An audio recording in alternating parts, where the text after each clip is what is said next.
मुझे उल्टा ही लगता है हर बार। ऐसा लगता है कि वो गलत बोल रहे हैं बिल्कुल, और उस चीज से मैं बहुत डिप्रेस्ड हूँ सर। बैठो, आप बैठो।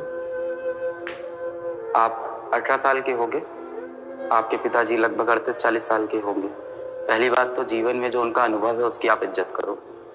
आप जो पहले कह रहे हो कि वो मेरी बात नहीं समझते, मुझे जो बोलते हैं वो मुझे गलत लगता है हमेशा, तो कहीं ना कहीं आपने अपने अंदर ये धारणा बना ली है कि आपके पिताजी हमेशा गलत ही बोलेंगे। तो पहले तो इस भेदभाव से निकलो कि पिताजी हमेशा गलत बोलेंगे। तो एक टाइम ऐसा भी होता है कि आपके पिताजी भी सही होंगे, आप भी सही होंगे, बस आपके बीच में जो गैप आ गया है ना, कि आप लोग एक दूसरे से अपनी बात नहीं कन्वे कर पा रहे। कभी ऐसा होगा आपने उनको कुछ ना कुछ कठोर वचन बोले होंगे, कुछ आपने कड़े शब्द उनको बोले होंगे, कभी कुछ कड़े शब्द उन्होंने आपको बोले होंगे। अब कड़े शब्दों से आपका रिश्ता तो नहीं टूटा, और कड़े शब्दों से हुआ क्या, आपका दिल टूट गया। अब आप लोग एक दूसरे से बात भी नहीं करना चाह रहे हो, गहरे मुद्दों में बात नहीं करना चाह रहे हो। अब देखो, माता पिता हम लोग के कहीं ना कहीं 80s 90s के हैं, तो आप ये एक्सेप्टेंस अपने अंदर लाओ कि वो आपकी सारी बातें नहीं समझेंगे, है ना। आपने पता नहीं कहाँ इंटरनेट पे सुन लिया कि let's go and convince my mother and father, फिर उनको कन्विंस करने पे लग गए। मम्मी आप बदलो, बदले जमाने के साथ, पापा आप बदलो, बदलते जमाने के साथ। तुमको खुद ही नहीं पता बदलता जमाना सही है कि नहीं। तो पहली चीज तो ये है कि हम लोग बहुत ज्यादा इस टाइम अपने माता पिता से है कि वो हमारी सोच को समझ जाएं, हमारे विचार समझ जाएं, और नहीं समझते तो हम लोग बोलते हैं तुम लोग गंवार हो, तुम लोग पुराने जमाने के हो, तुम हमारे साथ नहीं चल सकते हो।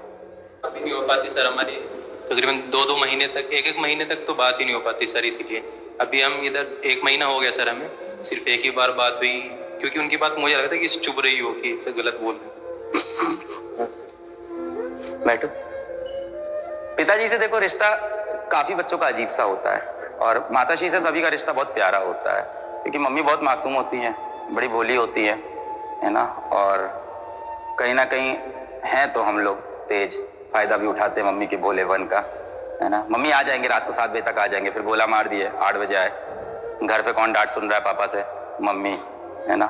तो पिताजी से रिश्ता थोड़ा अजीब तो होता है, क्योंकि पिताजी ने, आपकी जनरेशन के पिताजी ने कहीं ना कहीं, हमारी जनरेशन के पिताजी ने कहीं ना कहीं सामाजिक स्ट्रगल ज्यादा किया है, दुनिया ज्यादा देखी है, और उनको पता है कि बाहर ये जो दुनिया है वो कठोर है ना, यहाँ कोई अपना नहीं है, यहाँ लोग मतलब के हैं।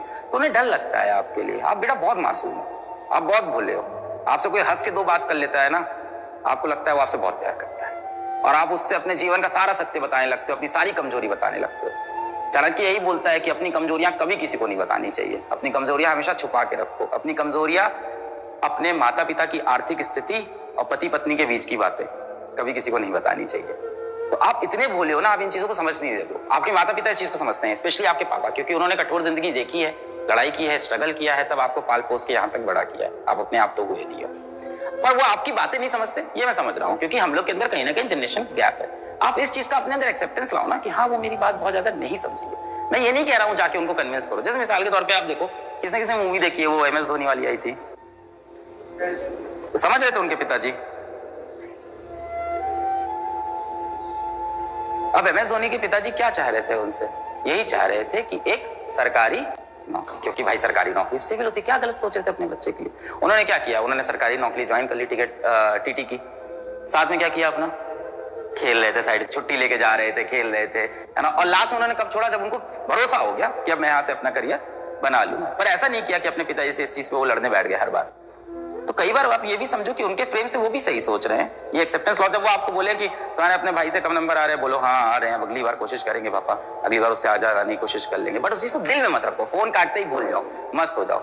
अब जैसे पिताजी की बात है, मेरे पिताजी तो पूरे समय बोलते थे कि तुमने बीटेक क्यों छोड़ दिया, बीटेक क्यों छोड़ दिया, है ना, अब घर वाले क्या बोलेंगे, इंजीनियर तक नहीं बन पाए, ऐसा है वैसा है। अभी कुछ दिन पहले मैंने उनको फोन पे बात करते हुए सुना, मैंने उससे बोला आ जाओ कॉलेज छोड़ के। मैंने कहा आपने, मैंने कहा तुम कोचिंग पढ़ा लेना, मैंने कहा आपने पापा। तो ये मर्दों की आदत होती है क्रेडिट लेने की, खैर डिजर्व भी करते हैं। क्या नहीं किया उन्होंने, मुझे कंधे बैठा के रात को 12 बजे मुझे चौकी पता है, चौकी किसने सुनी है, वो जो निकलती है रोड पे रामलीला, अरे वो रामनवमी की, वो दिखाने में बाबा मेरे को हर बार ले जाते थे रात में। आर्थिक रूप से कमजोर थे, पर उन्होंने अपने तरफ से सुबह 4 बजे उठाई, चलो हनुमान जी की निकलने वाली है चौकी, चलो तुमको दिखाते हैं, कंधे बैठा के दिखाया। तो डिजर्व करते हो क्रेडिट। इसलिए मैं बोलता भी हूँ कि हम लोग के जनरेशन के जो माता पिता है थोड़ा मारते पीटते भी हैं। ठीक है यार, अपने ही माता पिता हैं, उनको नहीं मिली ऐसी एजुकेशन, उनके अराउंड नहीं था इंटरनेट, नहीं था ये माहौल, उनको नहीं पता था ये सब कि इस तरह से नहीं करना होता है। उनको यही सिखाया है कि मार पीट के सही कर दो। तो दिल से वो अच्छा चाहते हैं, बट आपसे डिफरेंट जनरेशन के हैं। तो थोड़ा सा आप भी उनको समय दो और उनकी बातों को दिल पे मत लो यार। अल्टीमेटली क्या चाहते हैं तुम्हारे लिए वो? कामयाबी चाहते हैं, तुम खुश रहो, अपनी जिंदगी अच्छे से जियो, यही चाहते हैं अल्टीमेटली।